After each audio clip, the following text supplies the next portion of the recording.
Our next file is People of the State of Michigan versus Richard Franklin. This is going to be case number 25-14089-FH.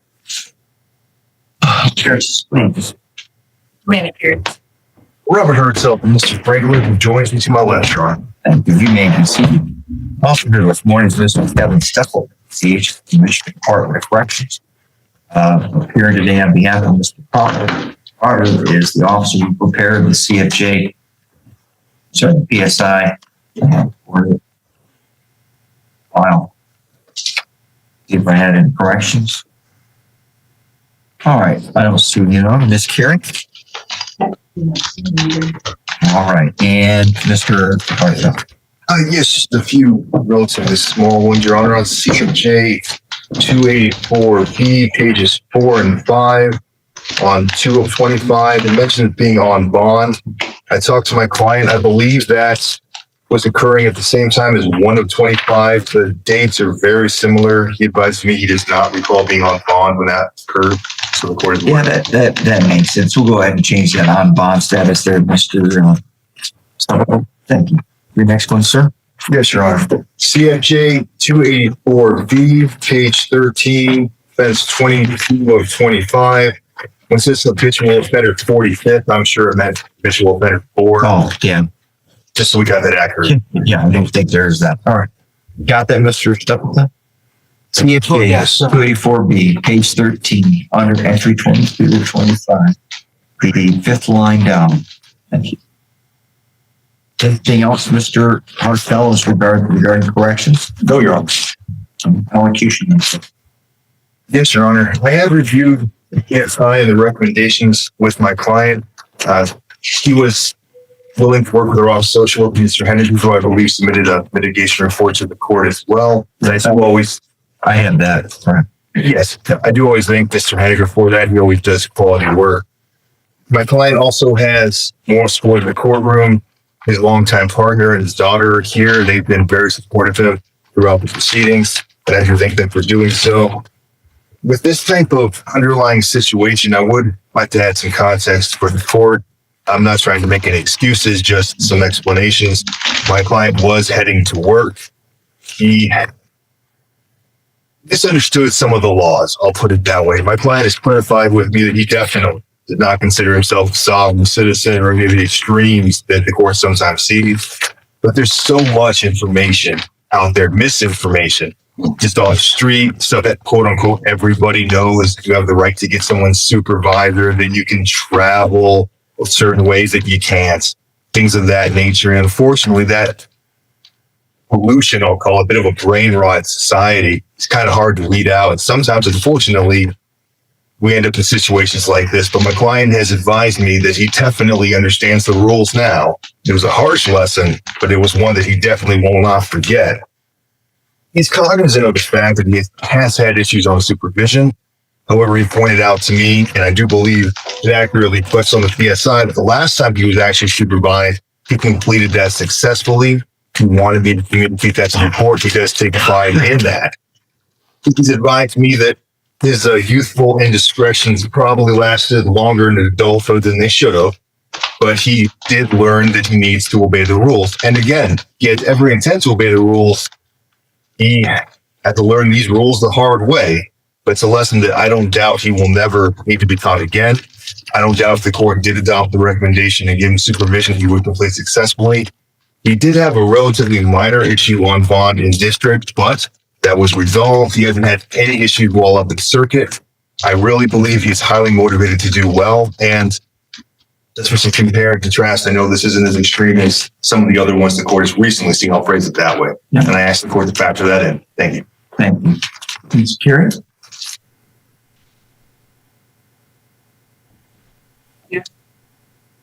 Keep mine short and just ask the court to follow the recommendation. All right. Mr. Franklin, you have the right to make a statement if you choose to do so. Is there anything you wish to say today, sir? No, Your Honor. Okay. All right. Well, this is not like our last R&O, except for the refusal to comply with orders. I understand the defendant now knows that what he was doing was wrong. And if he chose to believe what other people out there on the internet said, well, that's on him. And I suspect he chose to believe it because he was violating the law. It says right here, why did you do it? Only way for me to get to work at the time. No, that's not a good answer. And also here, while the blood alcohol level was low and showed a 0.02, lab tests also showed the presence of marijuana. Means you shouldn't have been driving a car because you didn't have a license and you knew it. And you shouldn't have been driving a car because you had marijuana in your system. It's done. So you started being a jerk to the officers, to you, knowingly, for violating the law. And when the officers tell you to get out of the vehicle, get out of the vehicle. Real simple. You don't own the highway. You don't own any of the roadways unless it's on your own private property. So you're agreeing you're going to drive on a roadway, you're going to follow the laws. The officer tells you to get out of the car, you get out of the car. And if you were silly enough to buy into or even believe any of the garbage on the internet, you did that at your own failed choice. But never mind that, you should not have been driving a vehicle because you do not have the lawful right. Get somebody else to drive you. What you're telling your family is, kids, it's okay to break the law when you choose to do it. I'm sorry, but I appreciate Mr. Ardell. He made a good argument for you. And bringing your family here is great, but here's what I tell you. Do not use this person as an example. He's trying to tell you that it's okay, that as long as you've got a good reason, you go out and break that law. But I know you can't drive a car and you don't legally have the right to do so. Go ahead and do it. No. So part of a sentence is not only punishment and deterrent, but it's also a general deterrence to the outside. I don't know if you know everything. Richard Franklin's sentencing hearing took a tough turn as the judge rejected excuses about misinformation and emphasized personal responsibility. Despite family support and a defense request for leniency, the court focused on Franklin's lengthy criminal history, driving without a valid license, and refusal to comply with police orders before imposing probation and jail time. Thing about your father's history, it began 30 years ago with lots of crimes as a juvenile, with lots of violations of probation in juvenile. Multiple cases all going on at the same time back in 1994, 93, 95, 97. And this still smoking marijuana, that hasn't helped you. Alcohol hasn't helped you. You were going to work with marijuana and alcohol in your system. You know, marijuana's been getting you in trouble for a long time. Driving with license suspended. Heck, you got your first one back in 2000, 25 years ago. Probation was revoked in that file. You had multiple cases on bond, multiple cases where you've had probation violations, multiple cases where you've been convicted while they're picked up while on probation. In fact, most of your criminal offenses have occurred while on probation, while on parole, or while on bond, at least up until 2017. By the way, Mr. Stepleton, I think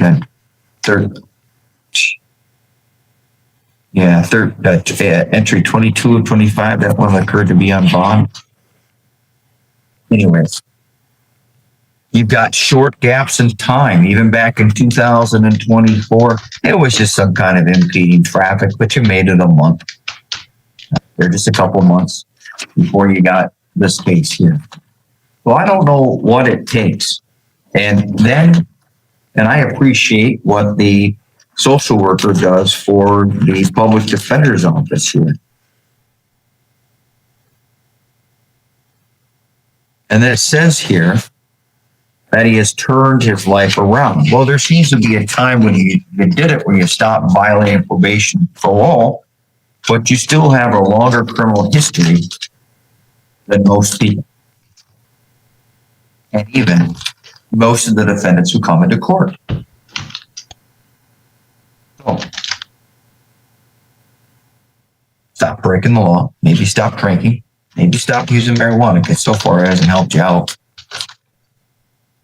And when the law tells you to do something, it is clear to me.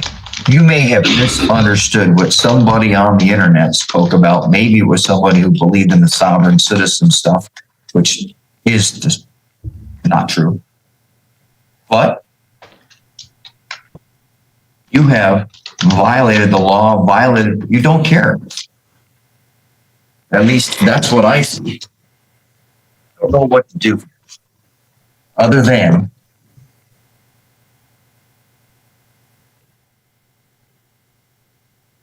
send a message. Hopefully gets in, because so far over the last 40 years, it hasn't gotten in 30 years. Your Honor, I should have mentioned it earlier. I apologize. If the court did do any jail, he works Monday through Thursday. He's available if the court want to do it on weekends, Friday, Saturday, and Sunday. I apologize for not mentioning it earlier. Okay. Where does he work? He works at the Lake City Forge, Your Honor. And how is he going to get there? I don't doubt he'll find a legal ride, Your Honor. He's mentioned family members can help him, Your Honor.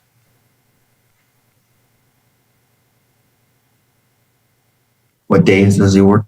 Monday through Thursdays is days of the week he works, Your Honor.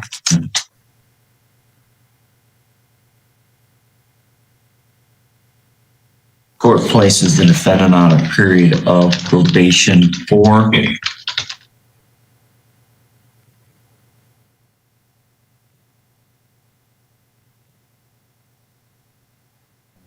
18 months. The court adopts terms and conditions that are listed in CFJ 145, pages 2 and 3. I find that those terms and conditions are well suited for rehabilitative purposes based upon the person's prior history. The offenses in this case,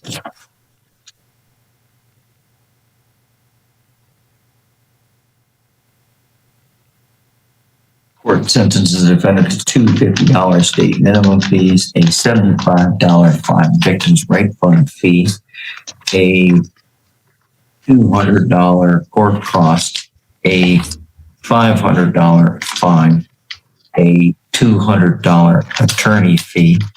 Supervision fees are $30 a month or $60 a month if there's any electronic monitoring.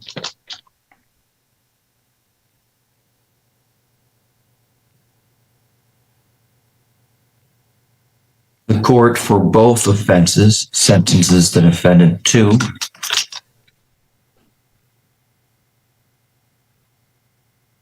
180 days with 50 days of credit. The court will allow the defendant to do community corrections work release program.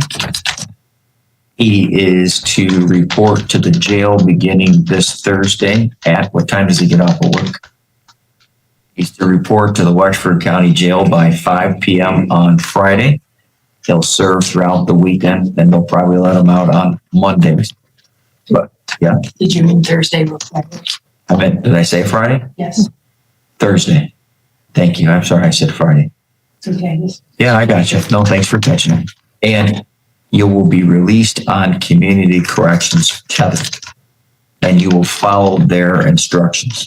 What I've started doing is I no longer say what those instructions are, other than they will be set through community corrections, which will require that you must provide proof of employment.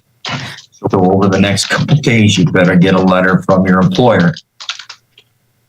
Right? And so today you're going to leave here. You're going to go down to community corrections. They're going to put you on a tether so you can work until Thursday.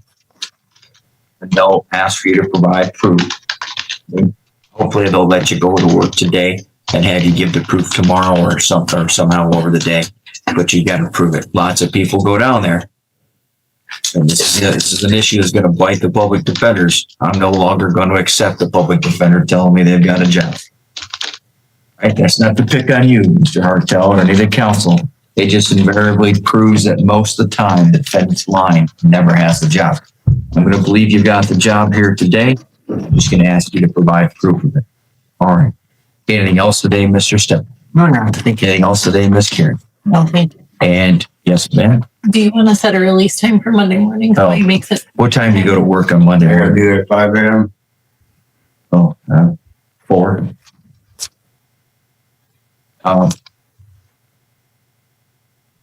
don't need to go over the terms and conditions of appeal since this is a misdemeanor file. All right, thank you very much. Don't violate your conditions of community corrections. Yes, sir. Thank you. The judge delivered a stern message, warning that internet myths and sovereign citizen beliefs are no defense for breaking the law. While Franklin was granted a work release opportunity, the court stressed that repeated violations over decades required both punishment and deterrence, resulting in an 18-month probation sentence and 180 days in jail with credit for time served.